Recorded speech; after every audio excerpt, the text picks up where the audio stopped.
We're live on the Elevating IT podcast and the weekly sales wrap, of course.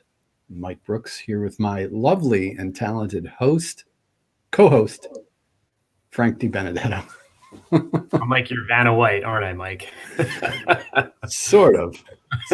Maybe I don't know. Maybe I'm your Vanna White. You're It's my another Pat Friday, Sajak. Frank. You're my Pat Sajak. Oh, yeah. How are you? We made it. I'm doing good. Friday. I'm doing good. Happy Friday to you. Did you get some snow? We should we'll do a little small talk. We'll Yes. banter. It wasn't as much snow as we thought. It looked worse. It's very wet and icy. And you know how we all have things in our life where people tell you should do something and you know they're right. And you know they're right not only because they're just right, but because you've proven that the people are right. So for me, the one thing that I can't quite square up in my life is winterizing my snow thrower. And so, you know what happens. You go outside. You have a snow thrower? I do. Okay. So I'm going to tell you about the one that I used to have. It was a big, I don't know what the hell brand it was. It was a big red thing. And it had the same kind. That's the, now I can't think of the name. The name's on the tip of my tongue. So it's the most popular one. Yes. So it had these tank tracks on it because when I bought it, I thought, hey, what's cooler than the wheels? But then those track things. So what I learned over time, however, was when we get to the bottom of the driveway, you have that avalanche of snow that the plow throws there. What my snow thrower does instead of chewing through it, it goes up and over it because the tank tracks go up, right? So it was new when I moved here. So I don't know, however long I've been here, and how many times I didn't winterize the thing and it won't start, and then I have to have a company. They pick it up. They probably laugh at me. They probably spray something in there and it starts. And they charge me $300. Anyway, 2 years ago I bought a new one. It was a Cub Cadet, right? This one's yellow. Yes. So this one really stands out, Mike. It's like a Lamborghini. I have a Cub Cadet lawnmower. You do? All right. Look at you. All right. So yellow, it's like I always said the only yellow thing I would ever buy would have been a Lamborghini because I think that's like a Lamborghini color. Sure. But I have a yellow snow thrower. So 2 years ago, it's brand new. I used it once. Amazing. Like everything that the other one wasn't, this one is. Last year, doesn't snow at all. So I've used it one time in 2 years. I go outside to start it, won't start. So my driveway. Did you leave the gas in it? Did you forget to like empty the gas? You have to let the gas run out of the thing so that it doesn't. See, Mike, you're proving my point. I didn't do that. I didn't do anything. All I did this season was I opened it up, I looked and said there's a half a tank of gas. Now, granted, the gas is 1.5 years old. Correct. And sludged up your carburetor. Right. And so, but I did I went to the gas station a couple years back. I bought a fancy gas can and I hate getting gas. Do you ever drive with gas in the car, like with a can? Yes. It's like the most, it's horrible. It's like the most dangerous feeling thing. Because you're in the car, you smell gas. You hear it smells like gas for months after you do that. Yeah, you hear the gas splashing in the can, right? And you're trying to drive slow, and all you think is even someone taps your bumper, you're going to explode like a nuclear bomb. So I bought new gas. I opened the thing. I poured new gas on the old gas because then I figure it's like 50-50. So now it's like sort of old gas, right? I thought that might work. I had a can of something called Start that somebody made me buy. I don't know what's in that, but it must be like the most flammable product ever, right? I poured that in there. So now I've got like this witch's brew of fuels swirling. It won't start. So I called the company up and they're going to pick it up next week. I never learned my lesson, Mike. No. And you know what they're going to tell you, right? Is that you have to have your carburetor rebuilt. Probably. And you'll never do that again after rebuilding your carburetor. I didn't. I have now I run all of my machinery like that, dry of gas. Right. Get it all out of the lines because that's what happens. So I've had to And then what do? That's all you do is just run the fuel out and then you're good? run the fuel out. If you're, I believe, so I've got a generator that has like Yeah. you know, you just let it run until you shut off the gas. So you can keep the gas in the tank as long as it doesn't get like in the Yeah, you need a carburetor. fuel shut off. Right. So that way you don't have to drain the fuel tank. Right. You have to make sure there's no, and maybe somebody is a expert at this who's watching and can comment and tell us we're both wrong. But I would that's almost what happened to me. I'd almost rather not talk about selling today and just completely talk about small engine repair, because We should see if we can get some advice. Let's change our podcast up. We're going to talk about. I'll shut this off and I'll make another banner. audit for IT / snow thrower repair. The small appliance repair. We're doing this on the fly, right? Yeah. Watch this. Let's see how good you are. There we go. The Small Appliance Repair Show. Yeah. Welcome, folks, to the Small Appliance Repair Show. Neither of us are very good at doing home improvement stuff, so we've sludged up carburetors, and Frank's going to get his carburetor fixed now. It's going to be expensive, and you're going to be thinking, if I had only run the gas out of it. Now you're going to be an expert at this, though. Yeah. You're going to be like, boy, I could have saved however many hundreds of dollars. Anyway, back to the show. Let's say hi to a couple of people here. Eric Bam. Happy Merry Christmas to you, Eric. Eric was a guest on the show a couple of weeks ago. Awesome guy. You ever met someone weirdo that loves the smell of gas? Some folks are just strange, he says. Yeah. I don't, I hate that. That's the part I hate about it the most. I don't think about it as being like dangerous in the car. It immediately makes the entire car smell like gas, which continues for the next 3 weeks after that. It smells like gas. But we're not here to talk about that. I mean, I guess we could, right? We could just be the Small Appliance Repair Show.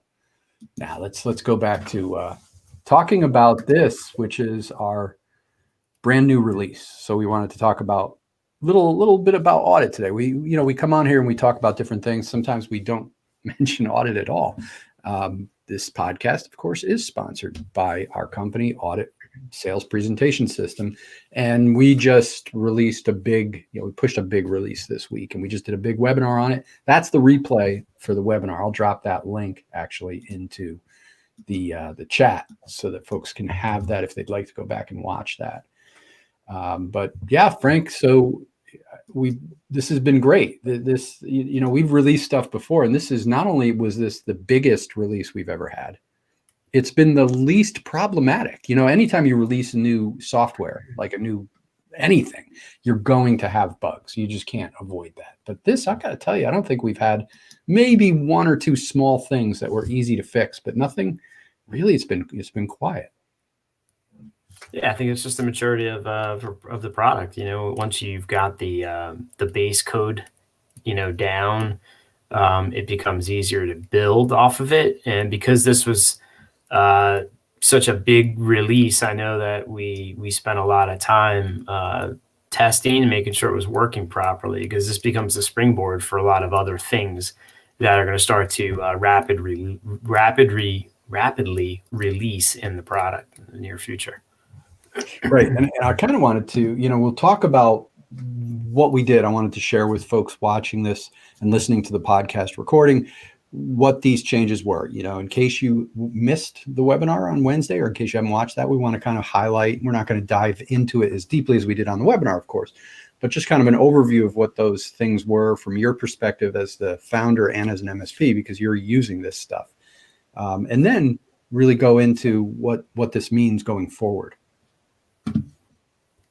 Yeah, so I think, first and foremost, one of the things that we found was there's interest in vendors in the product, right? So when we originally launched, this was a product that was, it still is designed for MSPs to use to help them to sell more easily and to sell more, upsell and cross-sell more to existing clients, and to gain new clients via assessments with a prospect. And we talked about that supply chain, right? So the product goes from a vendor through the MSP to the end user, the SMB, the small to mid-sized business. That's the ultimate consumer of these products. And one of the things we realized was that we were hitting the supply chain right in the middle at the MSP level. But if we back it up, we realize that it starts with the vendors, right? So all of the purveyors of the products and services that we, like Two River Tech, are out there selling to the SMBs, those vendors have a big challenge on their hands, right? Because not only do they have to educate their partners about the product or service, but they have to help them sell it, right? And I can tell you firsthand, because I am an MSP, that 90% of what the vendors provide in the way of sales is really not teaching you how to sell. And it's really more just education around the spec sheets or the battle cards on the product line, right? So they assume that the MSPs know how to sell. Now, if the MSPs aren't very good at selling, they become the bottleneck. So what's happened here and what's opened this up for us now is that that more and more vendors are coming to us, right, and saying, help us teach our MSP partners how to sell our products and services. And because we're vendor agnostic, right, this tool works with no matter what product or what service it is.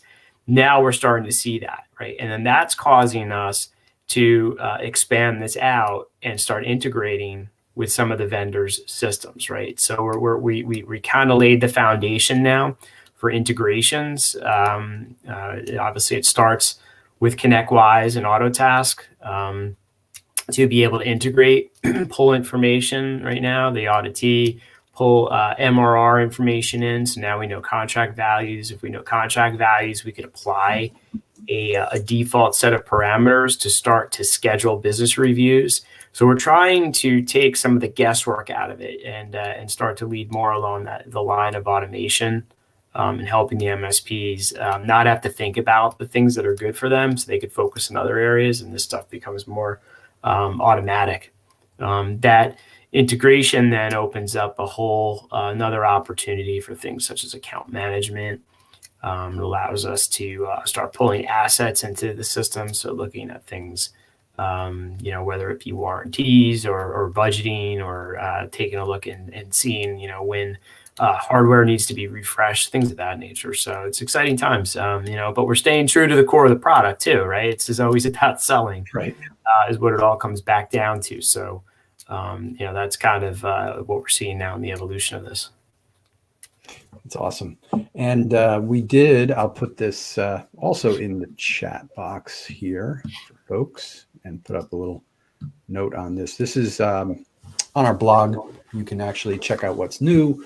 This links to all the help files. So this will tell you all the little intricate details if you're not an audIT user yet. So if you're not a user of audIT, you can go to auditforit.com.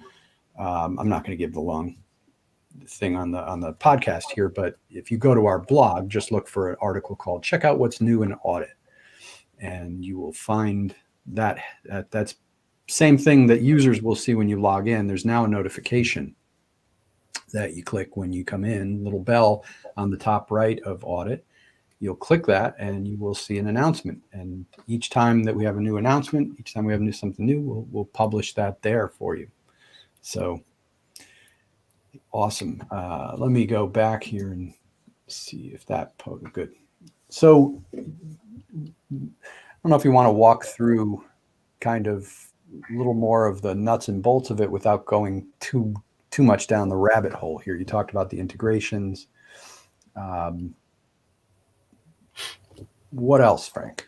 What else can we talk about here that people in on what's so there's the report too. I think that what was interesting when we built this, we started with the report. We didn't have a system to create it, right? We created a prototype report, and we did a ton of testing, right? We tested with prospects. We asked prospects, hey, what do you think? We did some of that before and after they became clients, to get feedback, because we really wanted to understand what was going through the mind of the ultimate, consumer of the product or service. We spoke to MSPs, to validate some of the thoughts, and that audit report was built first. And despite all the changes or upgrades and things that we've put in the system, the integrity of that report has remained the same. And we get very, very few people asking us to change the report, right? And I believe the reason why is because it works. It works really well.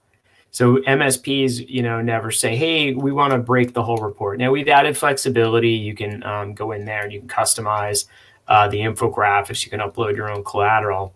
But one of the requests that we had gotten a while back that I thought was actually a really good one was the ability to not make the report so much all about you as the MSP, but to brand it against your client, right? So or your prospects. So if you have your prospect or client's logo, you can easily upload that into the system. One, it makes for a nice visual, just within the application, you can see the client's logo. That's really just, an aesthetic. But now you have a few different options on the report, right? So you can print the client or a prospect's logo on the report as the main logo, and the MSP logo goes down into the footer. Or you can flip them, right? So it looks more or less like it used to look, where the MSPs is the main logo and it's branded, but you put the prospect or client's logo in the footer. So it's subtle changes like this, but I ran the report and I was kind of old school. I wanted it to be the old way. And then when I did it and I put my client's logo on there, I thought, wow, this is really cool. And for me, it's all about differentiation, right? I want to differentiate myself, especially if I know when I leave, the next MSP is going to come in and present something. Now, I already know I have the advantage by just using audIT, because it's just how I'm presenting. But if I could make it even better in my mind, now they see that I actually customized it. It just shows how committed I am to the craft and serious about the solution that I'm presenting, that we went to that extra step to brand it. And of course, I'm already binding it real nice. So, I'm not just walking in with a dog-eared copy with a crooked staple. I mean, it already looks nice. And this just makes it look even better. So, that's in there. There's also a win button. And right at the moment, the win button is just sort of basic, right? It allows you to basically say, hey, how much MRR did it be increased by or win, and maybe any project revenue. And it helps convert it from a prospect to a client within the system.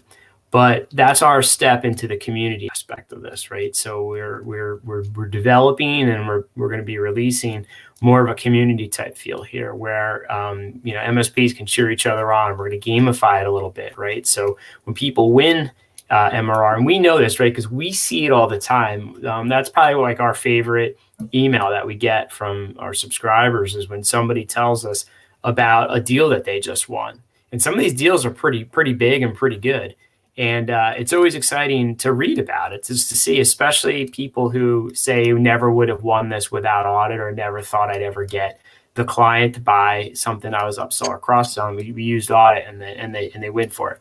So we want to have the opportunity to allow those MSPs to tell their story, right? Not just us, but within the community, and have other community members be like, great job, and it gives ideas, right? And that's the thing we're trying to foster, right? So this is all about selling. And, there's only so much I think we could think of or talk about, but when you have a community constantly discussing, and, the things are always evolving, some of the best sales ideas have come from other MSPs that tell us how they're using audit. And I'm like, wow, that's really cool. I didn't think of that. So that's coming down the line. We think that's going to be really, really important to really getting a lot of other MSPs using the system, and getting the existing ones to use it more, and to win more deals. Nice. Then now I'm lost here, because we did so many. We've got so many little things here. I want to make sure we cover them all. So now, if I'm going back to something you already said, I should have probably made a little checkoff list for me. Did we talk about the business review? Briefly. So yeah, we can dig into that a little bit. So we wanted to put a business review calendar in there, or a scheduler, because everybody struggles with that aspect of this, right? They know they should do business reviews, and then, sometimes they get motivated and they do it for like a couple months, and then they fall off. It's sort of like a newsletter, right? You start to send a newsletter out, and then you stop. And to me, it looks sloppy. It's like you might as well never have started if you were going to fall off, because it becomes obvious you're not doing what you had been doing. So this makes it a lot easier, right? It keeps track of your MRR from the PSA. And then we set up a scheduler for you. So what we found is most MSPs, figure out like what their business review schedule is going to be, typically based on the size of the client as dictated by the MRR. So you might say, hey, if the client is $5,000 or more a month, we want to meet quarterly. If it's 2,500 to 5,000, we'll meet semi-annually, stuff like that. So we allow you to create a schedule that you could use as a default, and then that'll apply automatically, and it'll give you suggested dates of when the next set of business reviews should be. You could see them on a rolling, quarter in the system, or you can look at a monthly view. It'll automatically allow you to add them to your calendar, and then you could send them off to your client, invite them to that. And, we find, at least at Two River Tech, that if we schedule the next business review before, we leave the next one, or we let them know when the next one is already scheduled, it's a whole lot easier to make sure that you don't miss it. So, that's it's a small thing, but I think it has big impact. Yeah, man. What did we miss? Did we cover everything? I think in the webinar that we did earlier in the week, we also talked about the PowerPoint presentation output. So it's not necessarily new, but it was something that we released quick. And I don't know, there was a lot of promotion around it because it was in the middle of like COVID and so many people were scrambling. So, the output now, in the past, the obvious path here was to generate the output, bind it up as a report and go on site. Now what I'm finding as the new model is that a lot of my initial calls with a prospect are virtual, right? So we're doing a Zoom call like this type of format as the initial call. And that's where I do my initial fact finding. So I'll ask all my why questions, open-ended questions. I really want to find the pain. And then when I have a really good sense of that, typically now, people are willing to let you come on site, wear a mask, socially distance. But that on site now is a shorter, quicker meeting, right? It's not like hours long where I'm lingering around there, so nobody's uncomfortable. But I can go in there and usually do some fact finding, pretty quickly, less than an hour, because I've already, done the expanded version of that remotely. And then I do the presentation of my findings. I do that via Zoom again.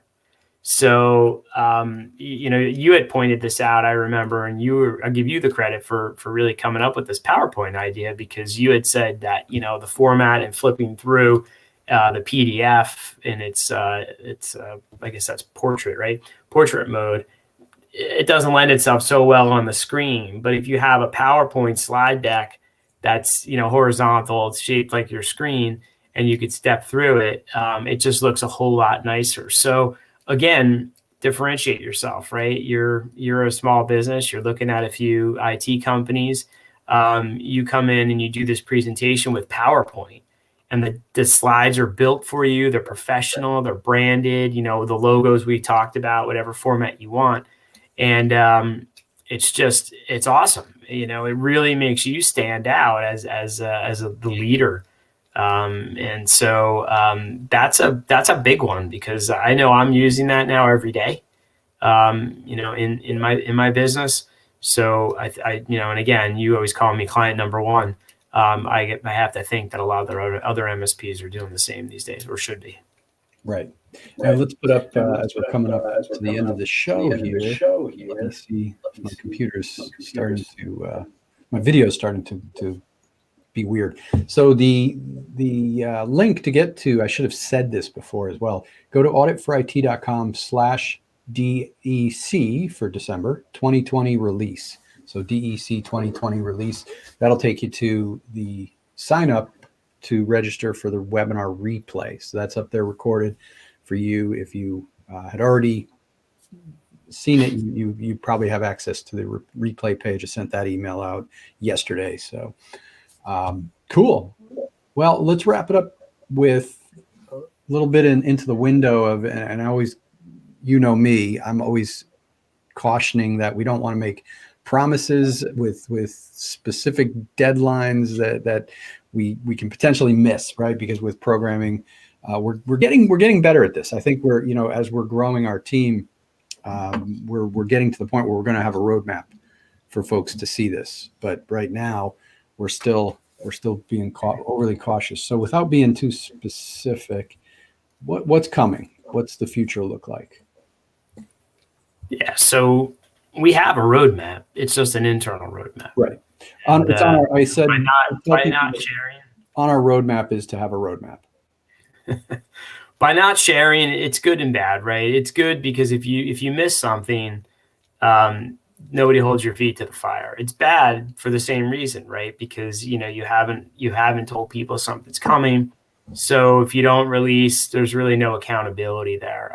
But as we kind of feel our way through this, we know that we're gonna put that out there. So what's coming again? More community, more integrations with a variety of different platforms. Not only RMM, but other tools out there that we can source some data from. Some automation, so the ability to run another tool perhaps, and to have it automatically figure out whether it's red, yellow, or green, and what summary statement should be in there. So again, some automation around this thing, so that way it is a little more intuitive. It's a little bit faster. You can certainly override it, the manual way, but that's going to be huge. The automation piece is a big one, and I think more training. I think you're going to start to see now with the community that we have built, and as many MSPs who are using this, we're going to start to do more regular trainings around how to use the tool. So whereas before, it's like buying a hammer, and we're sort of like, hey, you know how to hammer a nail in, don't you? Well, what we're realizing is that not every MSP knows how to do that, right? So we want to really take you through the sales process, and as we do that, I know you've been building content in a system, so that way that could be accessed in almost in like a course-like fashion to be able to go back to it. And if you hire a salesperson or you hire some new people, you can have them go back in and do the trainings and really learn how to use the tool. Cool. Well, thank you for going over all that, Frank. I know I made you go through this a bunch of times this week. So thank you for folks listening live and listening to the recording. You've been listening to the Small Appliance Repair Show. Yeah, now I have to go and try to start my That's right. You know what I did buy? I forgot to mention. I bought something. It's called Mechanic in a Bottle. Oh my God. Yeah, I'm like, I wonder what's in that, right? You pour it in the gas. Another thing you pour in the gas tank. I mean, I'm gonna run out of room in the gas tank. Blow your house up. But yeah, I swear, look it up. Mechanic in a Bottle. I didn't even know it existed. I just went to the store and was looking in the aisle like for anything that could help. Right. I'll let you know next week. We're gonna do a recap on this, and we're gonna find out if my snow thrower is running or not. Right on. Well, actually, next week is Christmas, isn't it? Or Christmas Eve. I forget what day it is, but we're Friday's Christmas, I think. Yeah. So I'll see you on Christmas, Frank. The people want to hear from us, so you're going to have to suck it up. Absolutely. Bring my eggnog. Right. All right, folks. Is Hanukkah over, by the way? Is 8 nights all done? It is over. I believe it was the last day was last night, I think. Okay. Do you celebrate Christmas too? Do you do like a? We're a mixed family. We celebrate Hanukkah and Christmas. We can't remember, like Jewish folks like myself cannot remember when Hanukkah ends. It's like the first night is like, whoa, it's Hanukkah. Then it's like second night, we get to do it again. Then you get to like the third or fourth night. That's the big joke in a Jewish family is like you start getting socks and like gifts taper off. They get crappy. So I would have thought it builds up to like the big last night is like the big one. No, you just first night is the big deal, man. That's the big, that's when you get your big presents, and then it's all downhill from there. By the end, you're getting like candy. So I think more often than not, like any of my Jewish friends celebrate both. It seems so. That's like it seems like that's more or less traditional for a lot of the folks that I know. But with the Catholic Christmas only traditions. The big, which do you celebrate is, do you open up gifts on Christmas Eve or Christmas Day? So my wife's family does stockings Christmas Eve. Okay. So that's been our tradition to do stockings on Christmas Eve, and they usually have booze in them. So we're, drinking, and then Christmas morning, you're opening the presents. So being a child of the 70s like you, we used to go to my Aunt Janice's house or my Aunt Ellie's house, I'm sorry, on Christmas Eve. And I knew that at midnight I could open up gifts there, but like Christmas Day was the big extravaganza at the house. But I knew I would get stuff there at night. But I used to have to like stay up, and I remember like the living room and the kitchen and the dining room would be a sea of smoke in the house. Like the whole house it looked like it was on fire, right? I mean, how bad is that?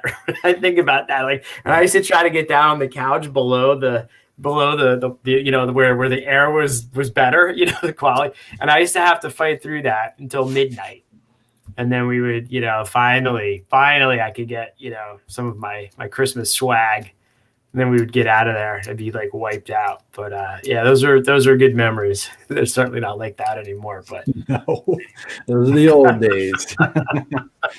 Well, if we don't see everybody on the podcast, we haven't even talked about what we're going to do with it. When we're going to record our weekly episode. So we'll have to regroup on that. If we don't, this may be the last episode of the year.